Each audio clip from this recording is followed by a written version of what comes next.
তাহলে নামাজের সময় হলে কি নামাজ ছাড়া যাবে? যদি কোনো ভাই নামাজের সময় হয়ে গেলে নামাজ না পড়ি, মনে মনে দেখবেন কি রে তোরা তো লাগে যাও নাই, তোর ইমানে দেখি তোরে মসজিদে নেয় না, তোর চলাফেরা কথাবার্তার নির্দেশে সব উল্টা বলা, তুই কথায় কথায় মিথ্যা কথা বলাস, তোর ইমান তো যাও নাই। এই জন্য ইমান শিখানোর জন্য আল্লাহ তাআলা মেহেরবানি করে হযরত জিবরাইল আলাইহিস সালামকে পাঠাই দিয়েছেন। রাসূল সাল্লাল্লাহু আলাইহি ওয়াসাল্লাম বসা সাহাবায়ে কেরামকে নিয়ে, ওমর রাদিয়াল্লাহু তাআলা আনহু বলেন আমরা বসা, এর মধ্যে হঠাৎ করে মসজিদে একটা লোক ঢুকছে, চেহারা সুরত অপরিচিত, কিন্তু জামা কাপড় একবার ধবধবে পরিষ্কার সাদা, দেখলে মনে হয় কাছে, কিন্তু চিনি না কেউ। এসে রাসূলের বরাবর সামনে আসি বসছেন, আসি জিজ্ঞাসা করলেন ঈমান কি জিনিস? রাসূল বললেন যে 6 কথা বিশ্বাস করার নাম ঈমান। কয় কথা? আল্লাহ আছেন এটা বিশ্বাস করবে। কে আছেন? আল্লাহ আছেন, এটা হিন্দুরাও বলে না, হিন্দুরাও বলে আল্লাহ আছে। তাইলে আল্লাহ আছেন এটার মধ্যে 4 কথা। কয় কথা? 4 কথা বুঝলে আল্লাহকে বিশ্বাস করা হবে, 4 কথা না হইলে কিন্তু আল্লাহরে বিশ্বাস করা হবে না। 1 নম্বর হলো আল্লাহর অস্তিত্বে বিশ্বাস, তিনি যে আছেন। 2 নম্বর হলো তিনি রব, এই সব কিছু সৃষ্টি করছেন কে? রিজিক দেয় কে? হায়াত কার হাতে? ছেলে মেয়ে দেয় কে? আমার সব কিছু কার হাতে? দেখছেন আজকে যে আমার এখানে আসা, এটা আল্লাহ। আমার নাম আমি দেখলাম যে পোস্টারও নাই, ওই পিছনে ব্যানারও নাই, আসেনি, এটা আল্লাহর হাতে। আমার ছিল মাহফিল আরেকখানে। এরা সালাতু ওয়াস সালাম আল্লাহুম্মা সাল্লি আলা মুহাম্মাদিন ওয়া আলা আলি মুহাম্মাদ কামা সাল্লাইতা আলা ইব্রাহিম ওয়া আলা আলি ইব্রাহিম ইন্নাকা হামিদুম মাজিদ আল্লাহুম্মা বারিক আলা মুহাম্মাদিন ওয়া আলা আলি মুহাম্মাদ কামা বারাকতা আলা ইব্রাহিম ওয়া আলা আলি ইব্রাহিম ইন্নাকা হামিদুম মাজিদ। 2 নম্বর উত্তর চটবংশী ইউনিয়ন ইত্তেফাকুল উলামা পরিষদের উদ্যোগে আয়োজিত 3য় বার্ষিক তাফসীর কোরআন মাহফিলের সম্মানিত সভাপতি, অত্র পরিষদেরও সভাপতি এবং দাসাদি ডিএসআই কামিল মাদ্রাসার সম্মানিত উপাধ্যক্ষ শ্রদ্ধাভাজন হযরত মাওলানা গাজী মোহাম্মদ আমজাদ হোসেন সাহেব, হযরত উলামায়ে কেরাম,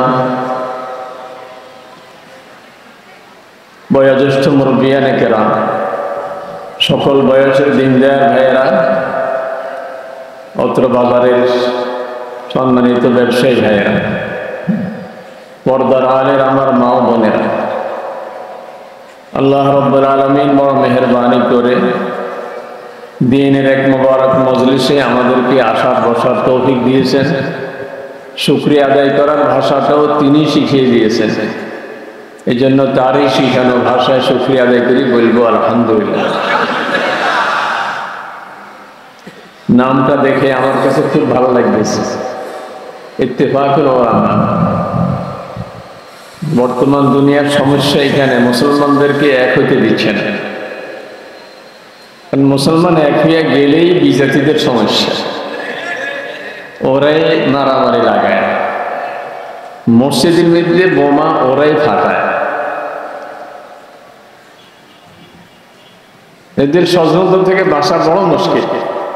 হযরতে আলী মুআবিয়া রাদিয়াল্লাহু আনহুমা 2 পক্ষ সমঝোতা হয়ে গেছে, কিন্তু রাতের বেলায় অতর্কিতে 2 তাঁবুতে আক্রমণ হয়েছে। ইহুদিরা ষড়যন্ত্র তখন থেকে, এরা মুসলমানদেরকে এক হতে দিচ্ছে না। রাসূল সাল্লাল্লাহু আলাইহি ওয়াসাল্লামের যুগে পারে নাই, হযরত আবু বকর ওমর রাদিয়াল্লাহু তাআলা আনহুর যুগে পারে নাই, ওসমান রাদিয়াল্লাহু তাআলা আনহুর যুগে ইসলামী রাষ্ট্রের সীমানা অনেক বেড়ে গেছে, সব এলাকার মানুষ একরকম নয়, এই জন্য এক এক এলাকার মানুষকে এক এক রকম বুঝে ওরা বিভিন্ন রকমের বিদ্রোহ আন্দোলন শুরু করে দিয়েছে। তো মিশরের কিছু লোক এসে বলল যে মিশরের গভর্নর পাল্টানো দরকার। মিশরের যে গভর্নর সে এলাকায় কেউ পছন্দ করে না। উসমান রাদিয়াল্লাহু তাআলা আনহু বহু যাচাই বাছাই করে আবু বকর রাদিয়াল্লাহু তাআলা আনহুর ছেলে মুহাম্মদ ইবনে আবু বকর ওনাকে মিশরের গভর্নর বানাইয়া মিশরবাসীর কাছে চিঠি দিয়ে পাঠিয়ে দিয়েছে। কিন্তু সব কিছুর পিছনে তো ইহুদিদের হাত। আব্দুল্লাহ ইবনে সাবা ইহুদি, ইসলামের লেবাস পরে মুসলমান হয়ে সে ভক্ত সাজছে হযরত ওসমান রাদিয়াল্লাহু তাআলা আনহু। এখন নতুন গভর্নরকে সাথে নিয়ে পদ দিছে, খাদেম সাজছে। হযরত ওসমান রাদিয়াল্লাহু তাআলা যে চিঠি লিখছেন, চিঠি টিটি সব নতুন গভর্নরের ব্যাগে, আর ব্যাগ খাদেমের কাছে। খাদেমের ব্যাগ খুলছে, খুলি দেখে যে চিঠিতে লেখা ইদা জাআকুম মুহাম্মদ ইবনে আবি বকরিন ফাকবালু। ও মিশরবাসী, মুহাম্মদ ইবনে আবু বকর যখন তোমাদের কাছে আসবে তোমরা সব মিশরবাসী নতুন গভর্নর হিসেবে তাকে কবুল করে নিয়ে বরণ করে নিবে। কথা বুঝতেছেন তো? এই আব্দুল্লাহ ইবনে সাবা ইহুদি করল কি, চিঠিটা নিয়ে ফাকবালু বান নিচে এক নকটা বা আছে না, এটারে বেরেট দিয়ে খসাই খসাই হোক, অন্য কিছু দিয়ে ঘষি ঘষি হোক, বার নকটাটা মুছাইয়া উপরে দুই নকটা বানাই দিছে। শুধু এই ব্যস্ত নকটার কাজ। ফাকবালুহু হইয়া গেছে এখন ফাকতুলুহু। এই লোক মিশরে যাওয়ার মাত্রে তোমরা তাকে মারি ফেলবে। কথা ছিল তারে তোমরা সম্বর্ধনা দিয়া কবুল করে নিবা, নবীন বরণ অনুষ্ঠান করিবা। ওনাকে বরণ করার জন্য একটা বিশাল মঞ্চের স্টেজের আয়োজন করে ওনাকে কবুল করে নিবে। কিন্তু এখন হয়ে গেছে উনি মিশরে গেলে ওনাকে মারি ফেলবে। বস চিঠি নিয়ে ব্যাগ নিয়ে মিশর চলে গেছেন। মুহাম্মদ ইবনে আবু বকর রাদিয়াল্লাহু তাআলা মোটেও জানেন না। এখন মিশরে গিয়ে আব্দুল্লাহ ইবনে সাবা সেই আয়োজন করছে, মঞ্চের প্যান্ডেলের সব আয়োজন করি। এখন মিশরবাসী ওনাকে সম্বর্ধনা দিবে। তো বললেন যে হুজুর আগে খলিফার চিঠিটা বের করেন, সবাইকে একটু পড়ি শুনিয়ে দেন। আমিরুল মুমিনিন ওসমান রাদিয়াল্লাহু তাআলা আনহু চিঠিতে কি লিখছে। চিঠি পড়তে গিয়ে হযরতে মুহাম্মদ ইবনে আবু বকর রাদিয়াল্লাহু আনহুর চিকন ঘাম শুরু হয়ে গেছে, পড়তে পারতেছেন না। কি লিখলো এটা? আমি পড়লে তো এখন মিশরবাসী তলোয়ার নিয়ে আমার দিকে ছুটিয়ে যাবে, কারণ এখানে লেখা আছে মুহাম্মদ ইবনে আবু বকর আসা মাত্রই তাকে হত্যা করে দিবে। উনি পড়তে পারতেছেন না। আব্দুল্লাহ ইবনে সাবা তো বসা, ঘটাছে তো সে ইহুদি কিন্তু সাচ্চা মুসলমান। সে বলে যে হুজুর কি ব্যাপার, কি পড়তে পারেন না কেন? দেখি চিঠি আমার কাছে দেন। চিঠি পড়ি একটা জ্বালাময়ী বক্তৃতা দিয়ে দিছে যে হযরত ওসমানের বিরুদ্ধে আপনাদেরকে কিছু বললে আপনারা বিশ্বাস করেন না। উনি কেমন লোক দেখলেন তো, আবু বকর রাদিয়াল্লাহু তাআলা ছেলেকে হত্যা করার জন্য ষড়যন্ত্র করে মিশরে পাঠিয়ে দিয়েছে। এই বলি একটা বক্তৃতা দিয়ে পুরা মিশরকে আগুন ধরাই দিয়েছে। এক গ্রুপ সন্ত্রাসী নিয়ে মদিনা শরীফ পৌঁছে, তখন জিলহজ মাসের 18 তারিখ। হজ হয় আরাফাতের ময়দানে কয় তারিখে? 9 তারিখে। তো 9 তারিখের পরে 10, 11, 12, 13 তো হজের কাজকর্ম চলে। আর তখন আর এরকম বাস, কারের, প্রাইভেটের ব্যবস্থা ছিল না। 18 তারিখ মদিনা শরীফ একরকম ফাঁকা। এই 18 তারিখে মদিনা শরীফ পৌঁছে হযরত ওসমান রাদিয়াল্লাহু তাআলা আনহুকে ওই মিশরের ওই বাহিনী ওরা হত্যা করে শহীদ করে দিয়েছিল। শহীদ করি রাস্তা রাস্তা মিছিল করতেছে, খুনি তুমি যে হোক তোমায় আমি ছাড়ব না, ওসমানের রক্ত বিঠা যেতে দিব না। মাইল লোকে মিছিল করে ঘটনা বুঝতেছেন? এরকম কারবার কি এখন দুনিয়া চলে না? চলে না। নিজের দলের লোক মারি রাস্তা রাস্তায় মিছিল করে না? করে না। আলী রাদিয়াল্লাহু তাআলা আনহু এখন আসছেন হজ করে, উনি ছিলেন না মদিনা শরীফে। উনি আসি এখন দিশ পায় না, কিরে মাইল লোকে মানুষ তো এরাই। মদিনা শরীফের যুবকরা তো সব হয়েছে, এই লোকগুলিকে যারা মিছিল করে মাসুদে মনে হয় এরাই, মিছিল দেখি করে তারা। বিচার করতে উনি দেরি করতেছেন, এর মধ্যে আন্দোলন শুরু হয়ে গেছে যে হযরত আলীর এখানে হাত আছে, হযরত আলী রাদিয়াল্লাহু তাআলা আনহুর হত্যার পিছনে হাত আছে। এই যে ষড়যন্ত্র শুরু হয়েছে তখন থেকে আজ পর্যন্ত সেই ষড়যন্ত্র বসে নাই। আরো ওই সময়ের চেয়ে এখনকার মিডিয়ার যুগ, কলা কৌশল সব আগের চেয়ে আরো বেশি আধুনিক নয়। ঠিক এই সময়ে ইত্তেফাকুল উলামা পরিষদ আপনাদের চরমংশী, এটাকে মোবারকবাদ জানাই। আল্লাহ তাআলা এই পরিষদকে কবুল করুন, এর উসিলায় আমাদের সমস্ত মুসলমানদেরকে এক হয়ে যাওয়ার তৌফিক দান করুন। কথা অনেক লম্বা, আমরা আসলে আলেমরা এক হইতে পারতেছি না, প্রত্যেকে নিজকে বড় মনে করি। সমস্যা এখানে নয়। শুনছিলাম একবার কে জানি দাওয়াত দিছে হুজুরদেরকে, যে বলল যে হুজুর আপনার সাথে অমুকেরও দাওয়াত দিছি। আর হেরে দাওয়াত দিছি কিছু, হাবুল সাগর এর দাওয়াত দিছি কিছু। হের কে হচ্ছে এক হলো যে হুজুর অমুক হুজুরে দাওয়াত দিছে কি আস্তা গরু। এরপরে নির্দিষ্ট তারিখে খানা জোগাড় করছে, এনারা গেছে, দেখে যে খের কাটি রাখছে আর কাঁচা গাছ কিছু রাখছে। হুজুর খান, কি হয় দাওয়াত দিয়ে গিন্নি খাওয়ায়। তো হুজুর এই তেনে কইছে আমরা গরু আমরা খের রাখছি, আর ওই তেনে কইছে আমরা ছাগল আমরা ঘাস রাখছি। আমরা আপনাকে খুব শ্রদ্ধা করি, আপনারা তো একজন একজনে গরু ছাগল মনে করেন, সমস্যা এখানে। কিন্তু প্রত্যেকে যদি মনে করি অফাওতা তুললে যে ইলমিন আলিম, আমার চেয়ে আরো বড় জাননেওয়ালা আছে। সাহাবায়ে কেরামের সব তো এক পর্যায়ে ছিলেন না। তাফসীরের জন্য হযরত ইবনে আব্বাসের কাছে যেতেন, আবার হাদিসের জন্য হযরত আবু হুরায়রা রাদিয়াল্লাহু তাআলার কাছে যেতেন। এক একজন এক এক বিষয়ে এক্সপার্ট, এক একজনের এক এক বিষয়ে অনেক ভালো জানে। কিন্তু আমি সব জানি এটা তো কোনোদিন হবে না। হযরত মুসা আলাইহিস সালাম ওয়াজ করতেছেন, এই ওয়াজ তো সর্বংশীর ওয়াজ না, অমুক হুজুরের ওয়াজ না, মুসা আলাইহিস সালামের ওয়াজ।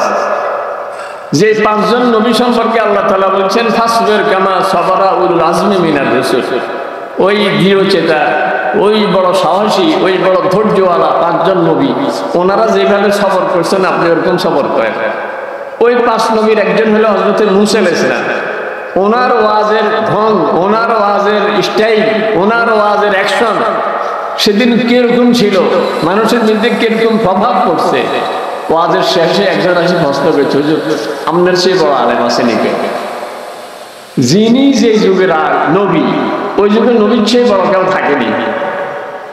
উনি সহজভাবে বললেন যে আমার চেয়ে বড় আলেম আর কেউ নাই। কারণ নবীর থেকে বড় আলেম কেমন থাকবে? নবীর মাধ্যমে তো এলেম আসে।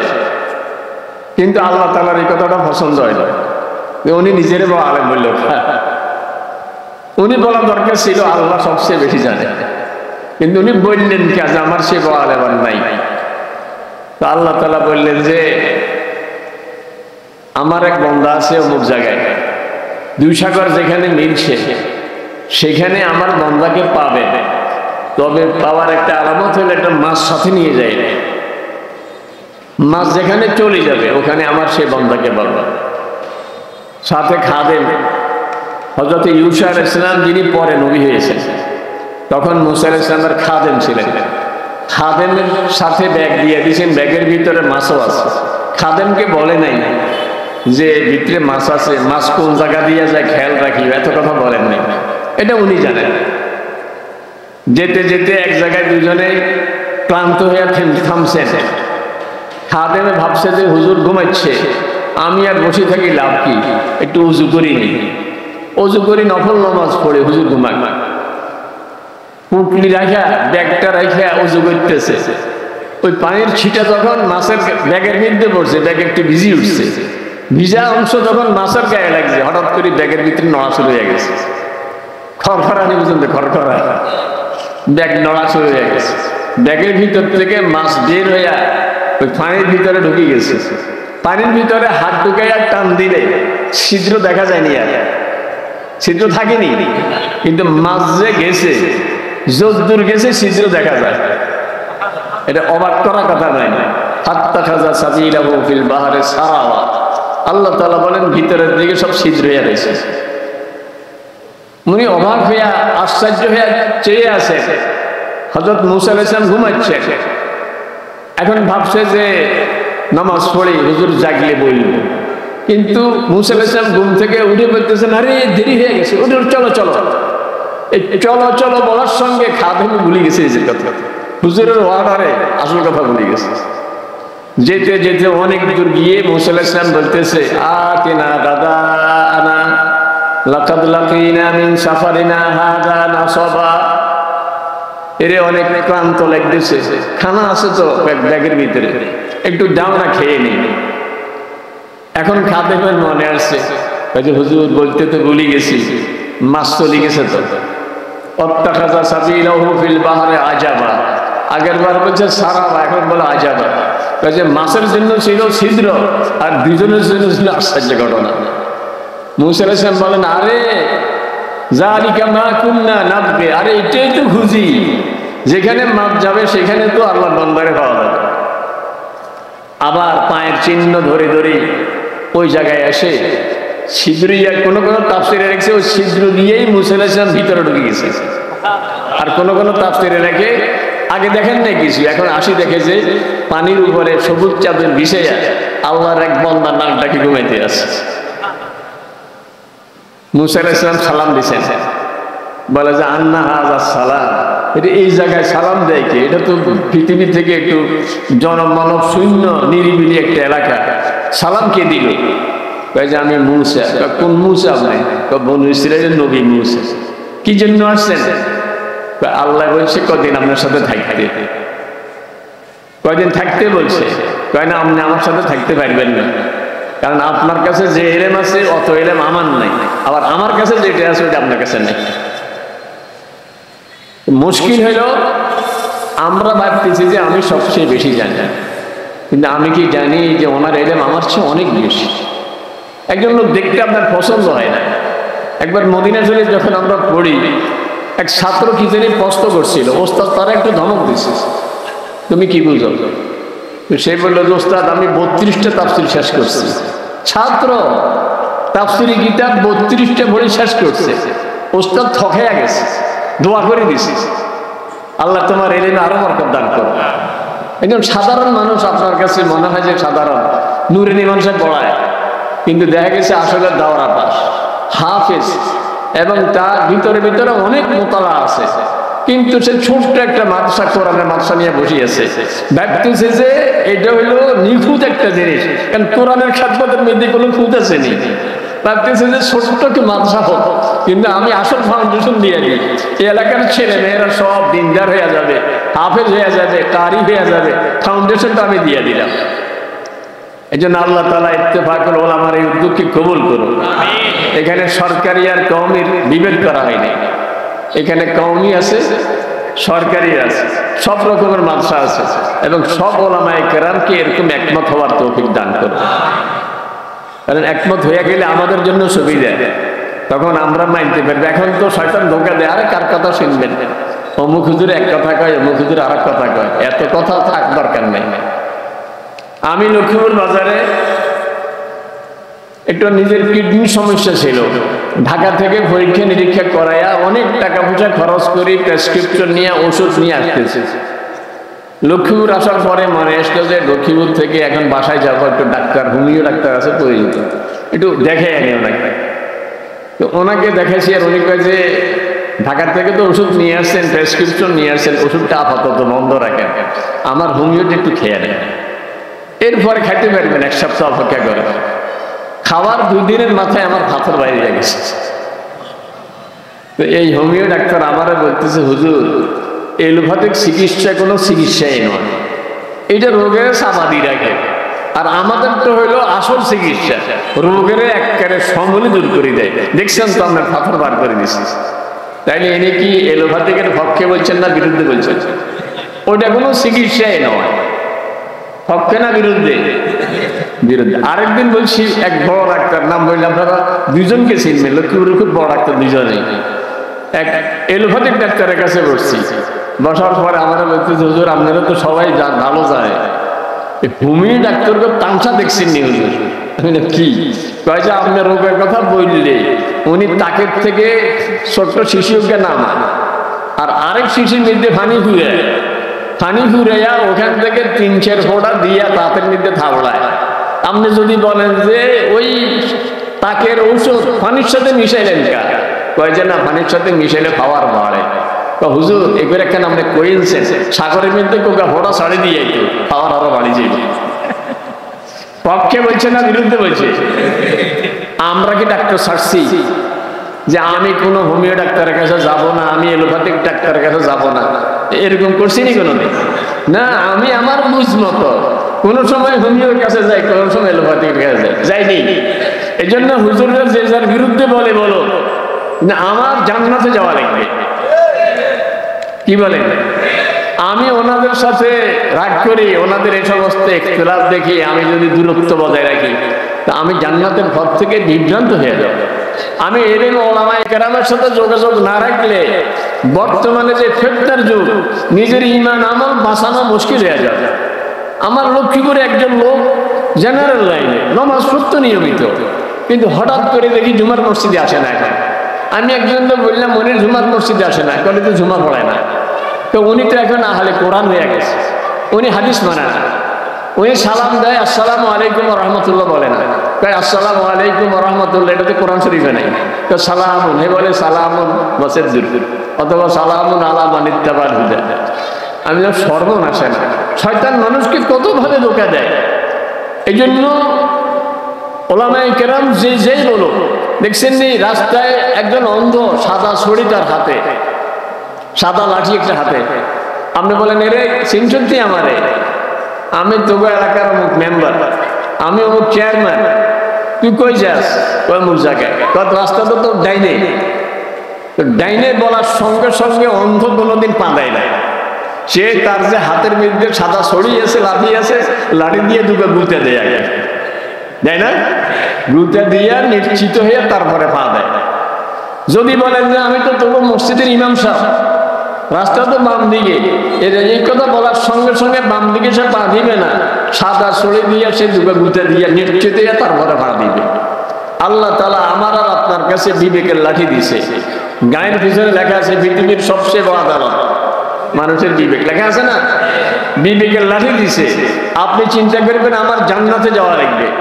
যে যার বিরুদ্ধে বলো, আমি দেখি আমার এই এলাকার যত ওলামায়ে কেরাম আছে, আমার কাছে কাকে ভালো লাগে? অমুককে দেখছি মাশাআল্লাহ জামাত ছাড়া নামাজ পড়ে না, অমুককে দেখছি কোনোদিন আলেম হইয়া সুদি কারবার করে, এমনটা তারা কখনো দেখি নাই। তার ছেলে মেয়েরা বিবিরা কেউ বেপর্দা চলে না। আমার জানা মতে আমি ওনার কোনো খারাপই দেখি নাই। এরকম একজন আলেম যার প্রতি আমার ভক্তি হয়, আমি ওনাকে বাছাই করি, ওনার থেকে পরামর্শ নিয়ে আমি দ্বীনের উপরে চলার চেষ্টা করব। এরপরে যদি ভুল ভ্রান্তি আমার হয়ে যায়, আল্লাহ তাআলা বাকিটা মাফ করে দিবেন। কিন্তু আমি কারোর সাথে যোগাযোগ নেই, আমি নিজেই এখন আলেম হয়ে গেছি। মাদ্রাসার বারিন্দা দিয়েও হাঁটি নেই, কিন্তু কয় যে আমরাও বহুত জানি। এখন ইউটিউবের মধ্যে ওয়াজ আমরাও শুনি, ওয়াজ করলে আমরাও করতাম পারি, আছে না এরকম? আল্লাহ তাআলা আমাদেরকে হেদায়েত করুক, সহি বুঝ দান করুক। আমরা আলেম ওলামাদের সঙ্গে যোগাযোগ রাখি চলবো। আল্লাহ তাআলা জান্নাতের লাইনে আমাদেরকে অটুট থাকার, অবিচল থাকার তৌফিক দান করুক। আমি কোরআনে পাকের সূরা নাহালের ৯৭ নম্বর আয়াত তেলাওয়াত করছি আপনাদের সামনে। আল্লাহ তাআলা সুখ শান্তির লাইন বলে দিয়েছেন, জান্নাতে যাওয়ার নিশ্চয়তা দিয়েছেন, শর্ত লাগাই দিয়েছেন, বন্দারা আমার তুমি যেই হও, তুমি কোনো পীরের ভক্ত হও, কোনো ইসলামী রাজনৈতিক দলের সদস্য হও, বা কোনো মাদ্রাসার আলেম হও, তুমি ছাত্র হও, তুমি পাবলিক হও, মসজিদের কমিটির সদস্য হও, বা মসজিদের মুসল্লি হও, তুমি যে হও, আল্লাহ তাআলার কাছে কোনো পদবি দিয়ে কাজ নাই। আমার মনে আছে অনেক বছর আগে একজনে আমাকে ভুলে ফোন দিছে, মানে হঠাৎ করে বলতেছে ভাই এটা করে শুরু করছে যে হে কণ্ঠ কিন্তু আমি চিনি, ওই আমার ছাত্র নয়, কিন্তু আমার সাথে তার খুব ঘনিষ্ঠতা ছিল। এই জন্য আওয়াজের সাথে সাথে আমি চিনি গেছি। আমি আর কিছু বলি না যে আমি তোমার ভাই নয়, আমি অমুক বলি নাই। দেখি কি বলে, তো ভাই নেতারা আমাদেরকে সাংগঠনিক কাজে লাগায়, কিন্তু যখন পাস করে বের হবো তো নেতারা কোনো চাকরি দিত না। আমার যদি নিজস্ব কেরিয়ার না থাকে, নিজস্ব যদি যোগ্যতা না হয়, তাহলে কিন্তু ইন্টারভিউতে চাইলে ফেল করলে না, তারা কিন্তু চাকরি দিতে পারত না। ভাই সংগঠন করি আর যাই করি, নিজেদের কিন্তু কেরিয়ার করতে হবে। কথাটা বুঝতেছেন নি সবাই? ওই লোক এখন এক মাদ্রাসায় বড় পদে চাকরি করে, আজ পর্যন্ত তারা আমি বলি নাই যে অমুক বছর অমুক দিন অমুক ফোন তোমার বলে আমার কাছে আসছিল, বলি নাই এখনো। আর এখন যে বলতেছি সে শুনলেও বুঝবে না, কারণ আমি তো তার নাম কখনো বলি নাই। কিন্তু তার কথাগুলি আমার এত পছন্দ যে আল্লাহ তাআলাও তো এটাই চায়, বান্দা তুমি যেই হও, তোমার যদি যোগ্যতা না হয়, কেরিয়ার না হয়, তুমি জান্নাতে যেতে পারবে না। তুমি কোন ফিল্ডের মুরিদ হয়েও জান্নাতে যেতে পারবে না যদি এই যোগ্যতা না হয়। তুমি কোন ইসলামী সংগঠন করিও যেতে পারবে না যদি তোমার নিজের যোগ্যতা না হয়। তুমি মাদ্রাসার আলেম হয়েও পারবে না যদি তোমার নিজের যোগ্যতা না হয়। দুইটা শর্ত লাগাই দিয়েছেন আল্লাহ তাআলা, তুমি 2 গুণ অর্জন করো তো তোমার জন্য দুনিয়ায় জীবন যতদিন বাঁচবে, তুমি কোনো পদে থাকো আর সাধারণ পাবলিক হয়ে থাকো, তুমি যেখানেই থাকো, তোমাকে আল্লাহ তাআলা দুনিয়ার এই কয়টা জীবন অত্যন্ত সুখের সাথে, আনন্দের সাথে, আরামের সাথে দুনিয়ার জীবন কাটানোর তৌফিক দিয়ে দিবেন। আর আখিরাতে তুমি যে আমল নিয়ে আসছো, আল্লাহ তাআলা এমন পুরস্কার দিবে তোমাকে, ফালা তা'লামু নাফসুম মা উখফিয়া লাহুম মিন কুররাতি আয়ুন। আল্লাহ তাআলা বলেন, দুনিয়ার মানুষ জানেই না আমি তার জন্য জান্নাতের মধ্যে কি নেয়ামত তৈরি করে রেখেছি, এটা দুনিয়ার মানুষ টের পায় না। যদি জানতো, দুনিয়ার মানুষ যদি বুঝতো, তো পাগল হয়ে যেত জান্নাতের জন্য। কিন্তু জান্নাত কেউ দেখে নাই। ওয়াজ শুনছি, ওয়াজ করছি, কিন্তু জান্নাত যিনি ওয়াজ করছেন উনিও বুঝেন নাই, যিনি ওয়াজ শুনছেন উনিও বুঝেন নাই। কারণ সানিদা কাই বুয়াদ বানান দেদিদা তোরা দিদা ওয়ুসুফরা সানিদা, তো শোনা জিনিস আর দেখা জিনিস বাস্তব আর ওয়াজ এক কথা নয়। আল্লাহ তাআলা 2টা শর্ত লাগাইছে। 1 নম্বর শর্ত হইল নিজের ঈমানটা ঠিক করতে হবে। কি ঠিক করা লাগবে? ঈমান। এক সাহাবী, রাসূল সাল্লাল্লাহু আলাইহি ওয়াসাল্লামের সাহাবী, মরুভূমিতে ছাগল চড়াইতেন। শুনছেন মদিনা শরীফে আখিরি জামানার নবী সাল্লাল্লাহু আলাইহি ওয়াসাল্লাম আসছেন, তো ছাগল টাগল নিয়েই শহরের বাহিরে কোনো এক জায়গায় ছাগলকে রেখে ওনারা 4-5 জন রাখাল মদিনা শরীফে ঢুকছে। রাসূলের কথাবার্তা শুনে মুসলমান হয়ে গেছে। মুসলমান হয়ে মাঝে মধ্যে আসে, কারণ মানুষ 4 জন বা 5 জন, এরা নিজেরা একটা কৃষ্টি করে নিছে, পালা করে নিছে। শনিবারে একজন যাবেন, বাকিরা থাকবে, রোববারে আরেকজন যাবে, বাকিরা থাকবে।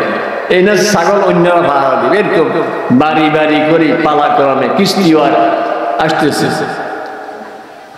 উনি চিন্তা করলেন যে আরে প্রতিদিনে তো থাকা দরকার, আসতে পারি না কেন? ছাগলের কারণে। তো ছাগল বিক্রি করে রাসূল সাহেবের খেদমতে চলে আসছে। এখন মসজিদে নববীতে পড়ে থাকে। নাম হইল হারেসা রাদিয়াল্লাহু তাআলা। রাসূল সাহেবের সামনে দিয়ে যাইতেছে সকালবেলায়। রাসূল বলতেছেন, কাইফা আসবাহতা ইয়া হারেসা? হারেসা, আজকে সকালে তোমার কাছে কেমন লাগতেছে? আজকে সকালে তোমার কাছে তোমাকে কেমন লাগতেছে? তো উনি বলতেছে, আসবাহতু মুমিনান হাক্কা ইয়া রাসূলুল্লাহ, আজকে সকালে আমার কাছে মনে হইতেছে যে আমি একজন খাঁটি ঈমানদার। তো রাসূল সাহেব বলতেছেন যে উনজুর ফিমা তাকুল, আরে যে কথাটা বলতেছো খাঁটি ঈমানদার, এটা বুঝি শুনি কই। বাজারে গেলে যদি একজনকে, হুজুর আমার দুধ কেন খাঁটি, আপনি বলবেন যে আপনি নিজের গরুর দুধ নি, কই না কত নেনছেন? তো ওই শরৎ থেকে আনছি। কত শরৎ থেকে আনলে আপনি খাঁটি কেমনে বলেন? যদি বলে যে হুজুর না, যেসব গরুর দুধ দুইছে আমি খারাপ আছিলাম, আমি নিজে দুই আনছি, তবু বুঝলেন যে খাঁটি। কিন্তু যদি বলেন না আরেকজনে আমি বেচছে, আপনি কেবেন না মিয়া হেবেটা তো নদী পার হয়ে আইবার সময় কদ্দুর পানি কদ্দুর দুধ মিলে গেল আসছে না কি এসে আল্লাহ ভালো জানে। খাঁটি হওয়ার জন্য একটা পরীক্ষা আছে না? তো রাসূল বলতেছে, তুমি যে বলো যে তুমি খাঁটি ঈমানদার, কেমনে বুঝলে? বুঝি শুনি কইছো নি? ফাইন্না লিকুল্লি শাইইন হাকীকা, কারণ প্রত্যেক জিনিস খাঁটি আর অখাঁটির একটা আলামত আছে। ফামা হাকীকাতু ঈমানিক, তোমার ঈমান যে খাঁটি এটা তুমি কি করে বুঝলে? তো বলতেছেন, ইয়া রাসূলুল্লাহ তাইলে শোনেন, আযাবতু নাফসি আনিদ দুনিয়া ওয়া আজমাতু বিযালিকা নাহারি ওয়া আসহারতু লায়ালি ওয়া কান্নী আনজুরু ইলা আরশির রহমানি বারিজা ওয়া কান্নী আনজুরু ইলা আহলিল জান্নাতি ইয়াতাযাওয়ারুনা ফিহা ওয়া ইলা আহলিন নারি ইয়াতাযাওয়ারুনা ফিহা। বলেন যে ইয়া রাসূলুল্লাহ, তাইলে শুনেন, আজকে সকালে দুনিয়ার জন্য আমার মনে কোনো টানে নেই, মনে দুনিয়ার প্রতি কোনো আকর্ষণে নেই। আর আজকে রাত্রে আমি বেশিরভাগ সময় ইবাদতে কাটাইছি, দিনভর আমি আজকে রোজা রাখছি। আর আমার নজরে আল্লাহ পাকের আরশ আজিম যেন আমার চোখের সামনে ভাসে। আর আমার নজরে জান্নাতীদের দৃশ্য, বেহেশতীদের দৃশ্য আমার চোখের সামনে ভাসে। বেহেশতীরা একজন অপরজনের সঙ্গে যে সালাম বিনিময় করে, একজন একজনের সাথে কুশল বিনিময় করে, এইসব দৃশ্য আমার চোখের সামনে ভাসতেছে। আর দোজখীরা দোজখের মধ্যে গিয়ে যে চিৎকার দিতেছে, রব্বানা আবসারনা ওয়া সামাইনা, আয় আল্লাহ এবার বুঝছি শুনছি, এবার দোজখ থেকে বের করে দেন, কিছু আমল করে আসি। ওই যে কাঁদতেছে আর চিৎকার দিতেছে, ওইসব আওয়াজ আমার কানে ভাসতেছে। তো রাসূল সাল্লাল্লাহু বলেন, আরাফতা ইয়া হারিসা আলসা, হারিসা ঈমান কি জিনিস বুঝতে পারছো, এটা ধরে রেখি। দেখছেন ওনার ঈমানের অবস্থা। এই জন্য আমাদের ঈমান নাই কথা এটা নয়, ঈমান আছে। আপনি একটা গ্লাসের মধ্যে আমি এক কণা চিনি দিয়ে দিছি, আপনি আসছেন আর পানি চাইছেন, তাই আমি বললাম এটা খান। কয় না, আপনি কি লাগাইছেন, মিশাইছেন, এটা কি বিষ দিছেন না আমারে ঘুম ফলাইয়া টাকা পয়সা লই যাওয়ার কি খাওয়াই দিছেন, এটা খাইতাম না। আমি বললাম না না, এখানে চিনি দিয়ে নিয়ে ওনার গ্যাসের চুলা আছে, পাতিলে ঢালি চাউল দান শুরু করছি, দিতে দিতে দিতে একবারে পানির শুকাইতে শুকাইতে কনাই যা বাড়িছে, আর মুখে দিয়ে যায় যে চিনি এনে কি চিনি কনাটা বাইরে তো না, কিন্তু বাইরে সে বহুত চাউল দানের পরে 2 ঘন্টা চলে গেছে। আর আরেকটা হলো চিনি দিতে আসি দেখা যায়। এখন আমরাও দেখাতে পারি চিনি, আপনি দেখেন যে পানি দেখা যায় না, চিনি দেখা যায়, এটা কি চাউল দেওয়া লাগবে নি? আমাদের কারো কারো ঈমান দেখা যায়। মাশাআল্লাহ ফটো দেখাইলে কই ভাই কই যায় ভাই, ইনশাআল্লাহ একটু রেখে যেতে চাই, কথার দিন ইনশাআল্লাহ।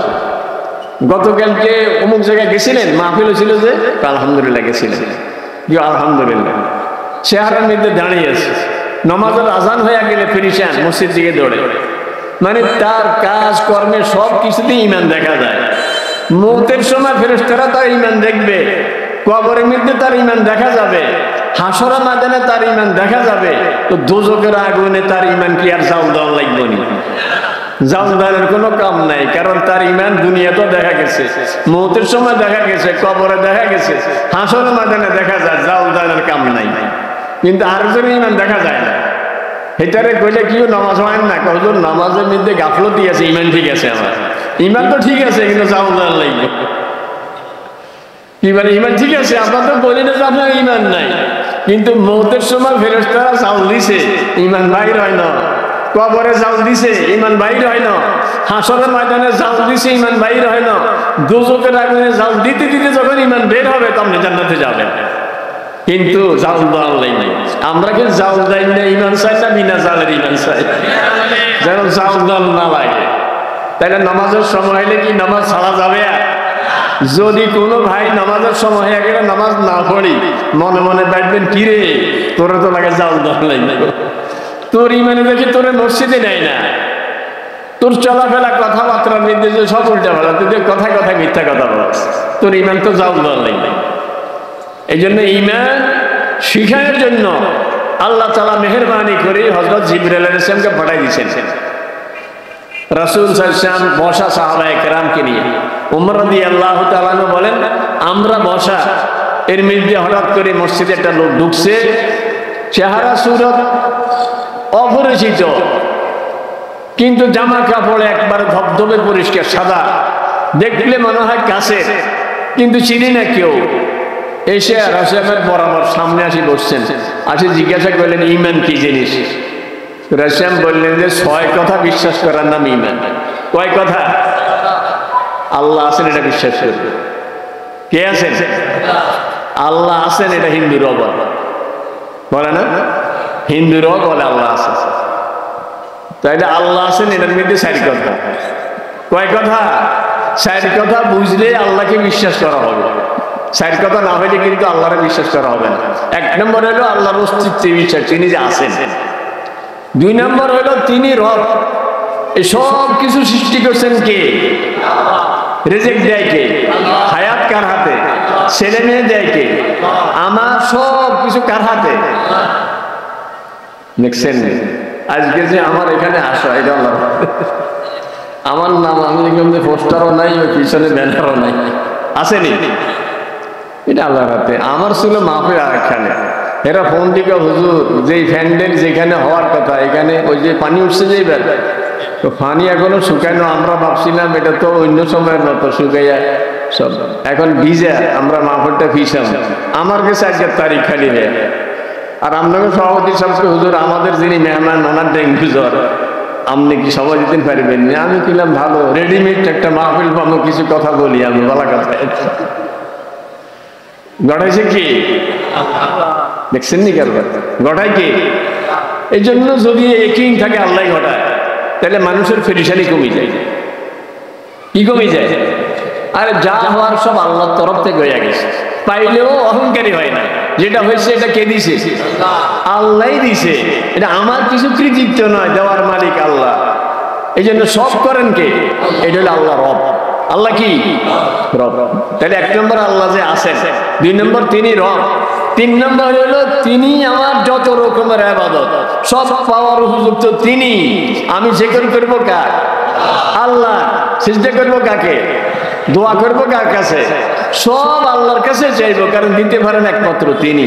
আমার এই জন্য লা ইলাহা আমরা অর্থ করি কি? যে আল্লাহ ছাড়া ইবাদতের উপযুক্ত আর কোনো মাবুদ, তাহলে ইবাদত একমাত্র কার? তাইলে আল্লাহ আছেন, আল্লাহর অস্তিত্বে বিশ্বাস, আল্লাহ রব এই কথা বিশ্বাস, আল্লাহ একমাত্র ইবাদতের উপযুক্ত এই কথা বিশ্বাস। চার নম্বর হলো আল্লাহর কিছু নাম আর গুণ আছে, এই নাম আর গুণ আর কারো হইতে পারে না। আল্লাহ ঘোষণা দিয়ে বলতেছেন, ও নবী আপনি দুনিয়ার মানুষকে জানাইয়া দেন, কুল লা ইয়ালামু মান ফিস সামাওয়াতি ওয়াল আরদিল গায়বা ইল্লাল্লাহ। আল্লাহ ছাড়া আসমান জমিনে কেউ গায়েব জানে না, ফেরেশতা জানে না, নবী জানে না, ওলি জানে না, গায়েব কেউ জানে না, একমাত্র গায়েব জানেন কে? কিন্তু মাঝে মধ্যে বান্দর আইলে আমি গনাই, আমরা গনান, টিয়া ফাঁকে দিয়ে গনান, ফুলের উপরে কোন বেড়া পড়ছে তার দিয়ে হাত গনান। এই জন্য রাসূল সাহেব বলেন, যদি কেউ গণকের কাছে যায় কবিরা গুনাহ, আর যদি তার কথা বিশ্বাস করে তাহলে ইমানে চলে যাবে, কারণ গায়েব জানেন একমাত্র কে? আল্লাহ। তাহলে চার কথা বিশ্বাস করলে আল্লাহকে বিশ্বাস করা হয়। তাহলে আমি আল্লাহকে বিশ্বাস করি, আমি ফেরেশতা বিশ্বাস করি, ফেরেশতার সংখ্যা এদের কার কি নাম কিচ্ছু জানি না, কিন্তু ফেরেশতা যে আল্লাহর এক মাখলুক বিশ্বাস করি। আমার আর আপনার প্রত্যেকের সাথে ফেরেশতা কমপক্ষে দুইজন আছে, কিরামান কাতিবিনা ইয়ালামুনা মা তাফআলুন। যদি এই কথার উপরে ইয়াকিন থাকে তাহলে দুনিয়ার কেউ না দেখলো ফেরেশতাদেরকে কি রাখি যেতে পারবো না কোথাও, কোনো উপায় নেই। এই জন্য আমার গোটা জীবন রেকর্ড হচ্ছে, দুই ফেরেশতা সব রেকর্ড করতে আছে। কোথায় যাব আমি? দুনিয়ার কেউ না দেখো। অনেক সময় ফাপ বাতি হলে দুনিয়া তো ধরা খায়, বুঝলেন নি? মানুষ মনে করে আরে ধরা খায় না কা, ধরা খায় না কা, শেষ পর্যন্ত ফাপ বাতি হলে কি হয়? ধরা খায়। এই জন্য তো ফেরেশতা বিশ্বাস করি। আমি আসমানি কিতাব বিশ্বাস করি। কোরআন শরীফ কার কিতাব? আল্লাহর কিতাব। এটার একটা নুকতা, একটা জবর জের কারণ হয়, সব কার পক্ষ থেকে? আল্লাহর পক্ষ থেকে। এটা কি তাবিজের কিতাব নেই, এটা আমার যত সমস্যা এখানে অতীতের ঘটনা বলি আছে, সামনের সব কথা আছে, বেহেশতের বর্ণনা, দোজখের বর্ণনা আছে, বর্তমান সময়ের যত সমস্যা সকল সমস্যার সমাধান কোরআন শরীফে আছে না নাই? হযরত আবুল হাসান নদভী রাহমাতুল্লাহ আলাইহি ভারতের অত্যন্ত বুজুর্গ একজন আলেম ছিলেন। আমি সরাসরি ওনাকে দেখেছি, ওনার ওয়াজ শুনেছি মদিনা শরীফে। মারা গেছেন গত 15-20 বছর আগে রমজান মাসে ইতিকাফের অবস্থায়, সূরা ইয়াসিন তেলাওয়াতের অবস্থায় ইতিকাফের দিন জুমার দিনে ইন্তেকাল করেছেন।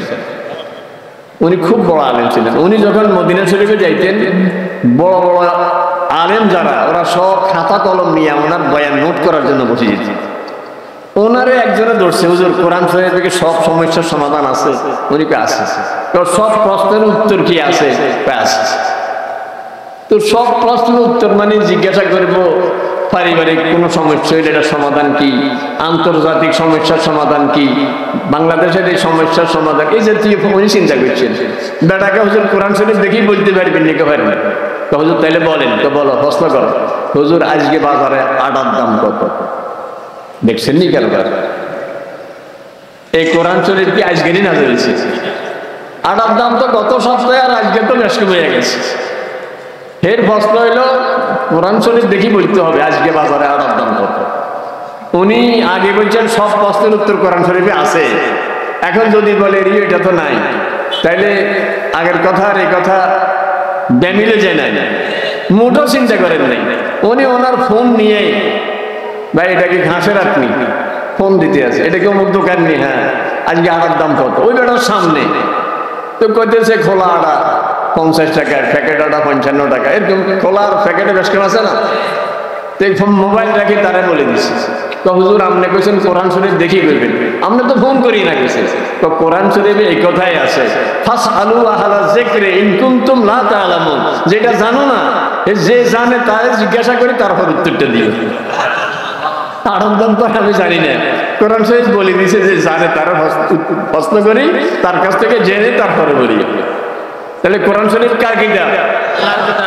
আমার ঘরে কোরআন শরীফ, আমার দেশে কোরআন শরীফ, কিন্তু সমাধানের জন্য আমি আমেরিকায় দৌড়ি, রাশিয়ায় দৌড়ি, ইংল্যান্ডে দৌড়ি, চীনে দৌড়ি, সমাধান আমার কোরআনে আছে। যত সমস্যার সব সমস্যার সমাধান দিতে পারে আল কোরআন। কোরআন শরীফ আল্লাহর কিতাব, এটা বিশ্বাস করি।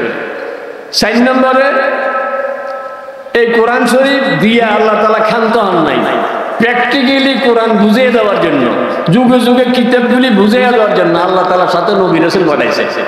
এরা প্র্যাকটিক্যালি দেখাই দিচ্ছেন এই আয়াত এমনি আমল করে, এই আয়াত এইভাবে চলে।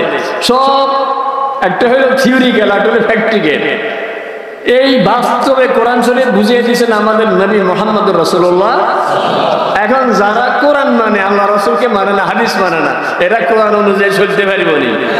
আমার লক্ষ্মীপুরে হঠাৎ করে রাত্রের বেলায় আমারে ফোন দিছে কিছু লোকে, বললো হুজুর আমাদের মসজিদে একটা জমাত আসছে। আপনাকে মসজিদ এলাকায় যদি কেউ আপনারা ফোন দেয়, আপনি জমাত আসলে শুনলে কি বুঝবেন? কি জামাত? তাবলীগ জামাত। আমি ভাবছি তাবলীগ জামাত। আমি বললাম ভালো, এই তো জমাত আসছে, তা আমার ফোন দিয়েছেন কি জন্য? তো হুজুর এই জমাত আমাদেরকে বুঝাইতে আছে যে কোরআন মানতে হবে, হাদিস মানা যাবে না। আমি বললাম এই জমাত কে আনছে? কয় যে অমুক মিয়া। তমুক মিয়ার মোবাইল নাম্বার আমার কাছে আছে। আমি মিয়ারে রাত্রে ফোন দিছি, সাথে সাথে ফোন দিয়ে বললাম যে আপনার মসজিদে নাকি জমাত আছে যারা হাদিস মানে না। হ্যাঁ জমাত আসছে। আমি কি আপনি নাকি আনছেন? আমি আনছি। আমি বললাম ইন্নালিল্লাহ, এরা তো হাদিস মানে না। আমি মানি না। তো আমি বললাম আপনি হাদিস মানেন না? কেন? তা আমি বললাম আপনি কেমনে এরকম হয়ে গেলেন? আপনার বাপের জানাজা আমার দিয়ে পড়াইছেন, আপনার মায়ের জানাজা আমার দিয়ে পড়াইছেন, আপনি আমার এত ভক্তি শ্রদ্ধা করতেন, একটু জিজ্ঞাসা করলেন না, এখন এই দলে চলে গেলেন কেন? বহুত মানছি আপনার ঘরে, এখন আর মানি না। উনি কোনো সাধারণ লোক না, লক্ষ্মীপুরের খুব বড় মাপের একটা লোক। মারা গেছে সেই লোকটাও, আল্লাহ বাঁচাইছে। ওদিন আমি বলাইছিলাম এক মাহফিলে, আমি চিন্তা করছি যদি লোকও থাকতাম, এরা হাতে ভাইয়ের দড়ি মাপটা চাই হইলে আমার দিয়ে জানাজা কেন পড়াইতাম, এই বেটা জানাজা আমি কেমনে পড়াবো? আমি বললাম ঠিক আছে, কাল সকালে আমরা আইব। আমরা কি আবার কথা কইতেছে না আপনি? তখন দিয়ে আমরা মুস্তাকুর নবী সাহেবের আব্বা, শখ মসজিদের আগের খতিব, আমার ওস্তাদ, আমার ওস্তাদ হযরত আব্দুল কুদ্দুস সাহেব রাহমাতুল্লাহ আলাইহি, উনি তখন বেঁচে ছিলেন। আমি বললাম যে আমি আর উনি আসবো, আপনার এই জমাত এদেরকে বলবেন 2 রাকাত নামাজ পড়বে আমাদের সামনে, কোরআন দিয়া পড়বে, হাদিস মানতে হতো না। কারণ এরা তো হাদিস মানে না। কারণ যখন এখানে হাত উঠাবে বলবো যে থামো, কোরআন শরীফের কোন আয়াতে আছে হাত এখানে উঠাইতে হবে, এটা তো হাদিসে আছে। যখন হাত এখানে বাইন্দে বলবো যে এটা কোন হাদিস, কোন আয়াতে আছে, এটা তো হাদিসে আছে। রুকুতে যখন যাইবা তুমি হাত যে হাঁটুতে ধরবা, এটা হাঁটুতে রাখবা, হাতকে এটা কোথায় আছে? তুমি যে সুবহান রাব্বিল আযীম পড়া, এটা কোথায় আছে? তারে বলবো 2 রাকাত নামাজ পড়ে আমাকে দেখাই দিবে। আচ্ছা ঠিক আছে। সকালবেলা এলাকা থেকে ফোন দিছে, হুজুর রাতের অন্ধকারে এরা সব বাকি চলে গেছে। এই জন্য আমরা 1 নম্বরে আল্লাহকে বিশ্বাস করি, 2 নম্বরে ফেরেশতা বিশ্বাস করি, আসমানি কিতাব বিশ্বাস করি, নবী রাসূল বিশ্বাস করি যে নবী রাসূলদের মাধ্যম ছাড়া কোরআন মানার কোনো উপায় নেই। এই জন্য আমি হাদিস ছাড়া কোরআনের উপরে আমল করার কোনো উপায় নেই। আমি কোরআনও মানি, আমি হাদিসও মানি। 5 নম্বরে আমি তাকদীর বিশ্বাস করি। আমি যা করি এই সব কি আল্লাহ আগে জানেন না? জানেন না? আল্লাহ জানেন দেখি সব লিখে রেখেছে। কারণ আপনি যদি কেন আমি যে অন্যায় করছি এটা তো আল্লাহ লিখে রেখেছে, তা আমার দোষটা কি? বুঝেননি কথা? শয়তান ধোকা দেয় না? তা আল্লাহ তো সব লিখে রেখেছে, এই জন্য না আমি করছি না। লিখে রাখার কারণে আপনি করেন নাই, তবে লেখা যা তাই হবে। উদাহরণ দিলে বুঝবেন। আপনাদের এলাকায় একজন খুব সচেতন মানুষ,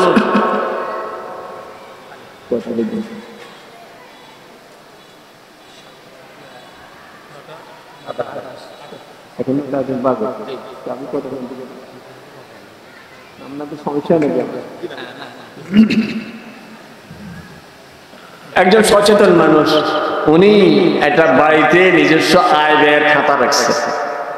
বুঝতেছেন? প্রতিদিন রাত্রে শোয়ার আগে দিয়ে খাতাটা লইয়া লেখে আজকে আমার আয় কি। যেমন দোকানে হইলে দোকানে আজকে 10,000 টাকা আয় আছে, ছেলে বিদেশ থেকে ও 10,000 20,000 টাকা পাঠাইছে, নিজের বাড়ির কিছু গাছ বিক্রি করছে, বেটা বিক্রি করছে, আয় এক পৃষ্ঠায় লেখে, আরেক পৃষ্ঠায় খরচ লেখে। আজকে বাজার সদাই আছে, ছেলে মেয়েদের স্কুলে যাওয়ার খরচ আছে, ওদের টিফিন খরচ আছে, এই খরচ সেই খরচ, এইভাবে সে দৈনিক লেখে। কথা বুঝতেছেন নি? দুপুরবেলায় মেহমান আসছে আর ছেলে ছোটটারে বয়স 14-15 বছর বাজারে পাঠাইছে। দুপুরে এর তাড়াতাড়ি যাচ্ছে, যাইয়া সেমাই নুডলস এটা সেটা একটু নিয়ে আয়, কারণ মেহমান আছে ঘরে। ওই যে দুপুরে গেছে, এ রাত্রের এশার নামাজ পর্যন্ত এখনো আসার। ওইদিকে মেহমানরা ঘরে যা ছিল খাওয়া টাওয়া বিদে দিয়ে দিছে। এখন ঘরের মধ্যে শুধু দাঁতে কটমট করে, আর বিবিরে বলতেছে তোর ছেলে আজকে বাড়িতে আসলে একবার হাইলে এলাম, বলে আমাদের একটা লক্ষ্মীর বাসা, মারি ফেলবো, এই করবো সে করবো, আমার টাকা দিয়ে সে অমুক খারাপ জায়গা গেছে। হে খরচ 200 টাকা 500 টাকা দিছে, যে এই খরচ কোন জায়গায় লিখবে? দেখছে যে আমার ছোট ছেলের ওই কোনখানে ভিডিও গেমস আছে নাকি সিনেমা আছে, ওইটার খরচ লিখি রাখছে। আর ঘরের মধ্যে তো তর্জন গর্জন করতে আছে। বিবি ভয়ে আতঙ্ক, পোলাকে আইলে আজকে বাপরে মারি ফেলাইবে। বিবির গুণ নেই, অনেক রাত্রে পোলা আসছে ভয়ে ভয়ে আসছে। আরে মা কান সজাগ, দরজা খুলিয়ে প্রথম করতে আছে, রে হারামজাদা কোনাইগার, তুই বুঝি আজকে অমুক জায়গায় গেছ, আপনি কেন জানেন? কয় তোর আব্বাই দেখছি খাতাত লিখছে। কোমা লিখছে নি? লিখছে। কোমা এতে লিখছে গা, এলে না গেছি লিখছে গা, এই জন্য না গেছি। এবার আপনারা বলেন, ছেলে কি বাপের লেখার কারণে গেছে না নিজের গতিতে গেছে? তাহলে লেখাটাকে দোষ না ছেলের যাওয়াটা দোষ? বাকি বাপের লেখাটা ভুল হইতে পারে, বাপে এটা লিখে রেখছে, আর ঘরের মধ্যে তর্জন গর্জন করতে আছে। রাত্রে 11:30টার দিকে ফোন আসছে, ভাই আপনি কই? ঘরে। কি আপনি ঘরে? আপনার ছেলে হাসপাতালে রায়পুরে। তারা পাঠাইছে বংশী, তারা পাঠাইছে খাসারা। রায়পুর গেল কেমনে? কয় যে সে যাইতেছিল দোকানে দুপুরে, সিএনজি মারি দিছে, সিএনজিওয়ালা উঠে নিয়ে রায়পুর হাসপাতালে ভর্তি করেছে। কাইনতে কাইনতে দৌড়তেছে হাসপাতালে। আরে আমি মনে করছি আমার হুতে খারাপ জায়গায় গেছে, আমার জাদু তো ভালো। বাপের লেখাটা ভুলিতে পারে, কিন্তু আমার আল্লাহ কি আন্দাজা লিখছে না জানি শুনে লিখছে? কারণ কাল 3 প্রকার ছোটবেলা থেকে পড়ছি, অতীত, বর্তমান, আল্লাহর জন্য সব 1 প্রকার, সব বর্তমান। কোটি বছর আগে যা গেছে, কোটি বছর পরে যা আসবে, এখন যা ঘটতেছে সব আল্লাহর কাছে একরকম। আর আমাদের জন্য কিছু কিছু অতীত, কিছু রয়েছে ভবিষ্যৎ, আমাদের বর্তমান বলতে কিচ্ছু নেই। এতক্ষণ ওয়াজ যা করছি সব অতীতে গেছে। যে কথাটা বলি নাই সেটা ভবিষ্যৎ। আমার একটা শব্দ ধরি আমার কাছে নিয়ে আসেন, হুজুর আপনার এই শব্দ এটা বর্তমান, আপনারা আনতে আনতে সেটা অতীতে যাবে। এই জন্য আমাদের জন্য কাল 3 প্রকার ঠিক আছে, আমাদের 2 প্রকার আল্লাহ। এই জন্য আল্লাহ সব জানেন, এটা এর জন্য লিখে রেখেছেন।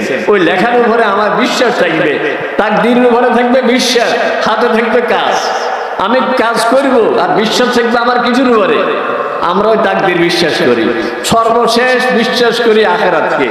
এই জিন্দেগির পরে আসল এক জিন্দেগি আসতেছে, যেখানে আমার সব আমলের হিসাব দিতে হবে।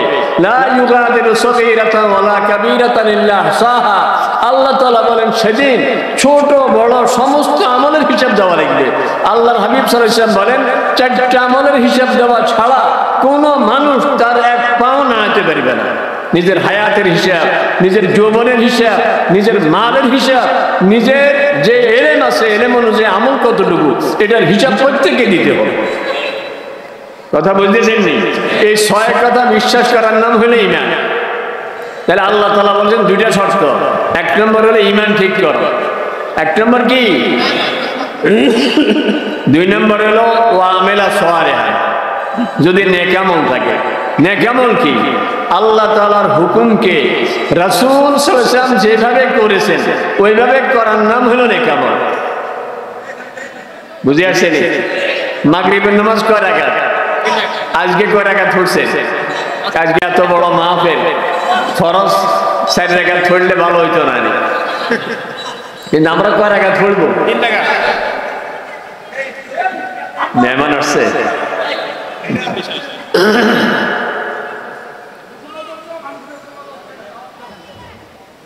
দেখছেন না? আমার অত্যন্ত প্রিয় মানুষ, আর আমি ওনার কেমন সেটা উনি ওনার বয়ানে বলছেন। আমরা অত্যন্ত আনন্দের সঙ্গে জানাচ্ছি যে আমাদের মাঝে উপস্থিত হয়েছেন লক্ষ্মীপুর 2 আসনের সাবেক এমপি জনাব মোহাম্মদ আবুল খায়ের ভূঁইয়া। আমরা মাহফিল ইন্তেজামিয়া কমিটির পক্ষ থেকে পদ পদবি থাকলেও সুখে, না থাকলেও সুখে। ওমর রাদিয়াল্লাহু তাআলা আনহুর কাছে রোম সম্রাটের দূত আসছে, আসি জিজ্ঞেস করতেছে মদিনা শরীফে যে তোমাদের বাদশা কোথায়?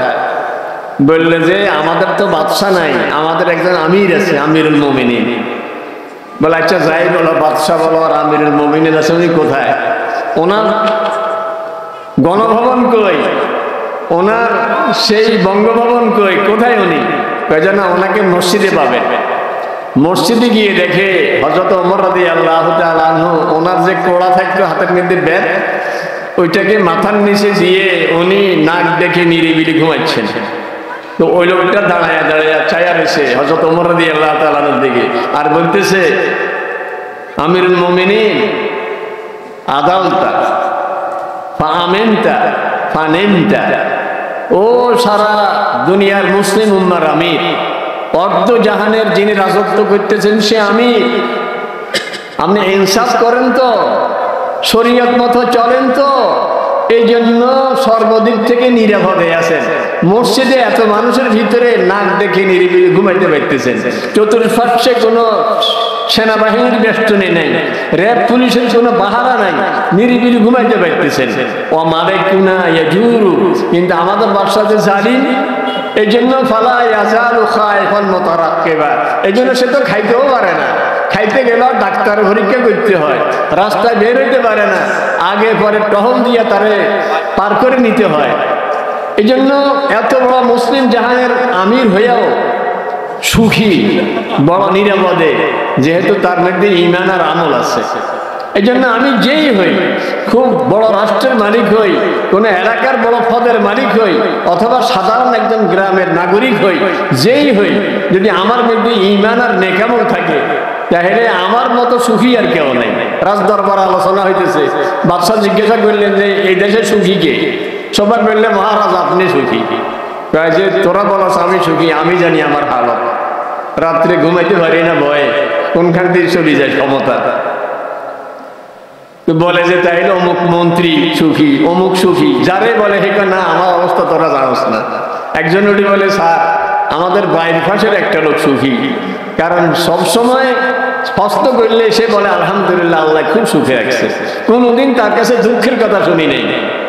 বাদশাহ ছদ্মবেশে তাকে দেখতে গেছে, এই লোকটা কিরকম সুখী একটু দেখবো। ঘরের বাইরে দাঁড়ায় আছে, ভিতর থেকে দেখি যে কান্নার আওয়াজ আসতেছে। বাদশাহ বুঝে গেছে যে বিপদে আছে, না কান্দে কান। তো দরজা নক করছে, নাড়া দিছে। লোকটা বের হওয়ার পরে জিজ্ঞাসা করলো যে কেমন আছেন? আলহামদুলিল্লাহ আল্লাহ খুব সুখে রাখছে।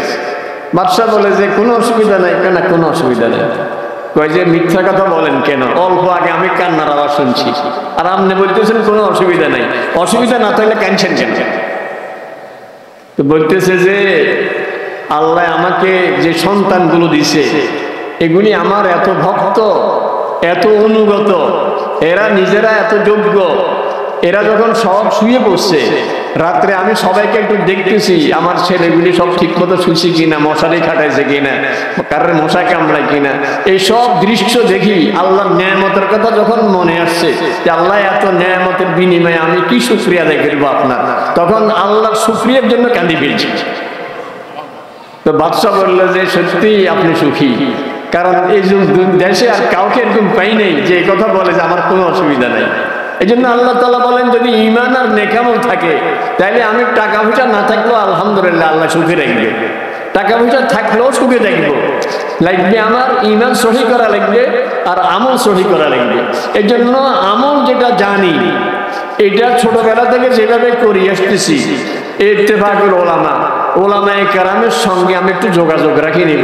আমার লক্ষ্মীপুরে আমি 88 সনে প্রথম বাসা নিয়ে আসি, টুমসারা গ্রাম থেকে লক্ষ্মীপুর শহরে আসি। একজন বুড়ো তখন 100 বছরের কাছাকাছি বয়স, উনি আমার কাছে আসছেন কতগুলি দোয়া কালাম যাচাই করার জন্য।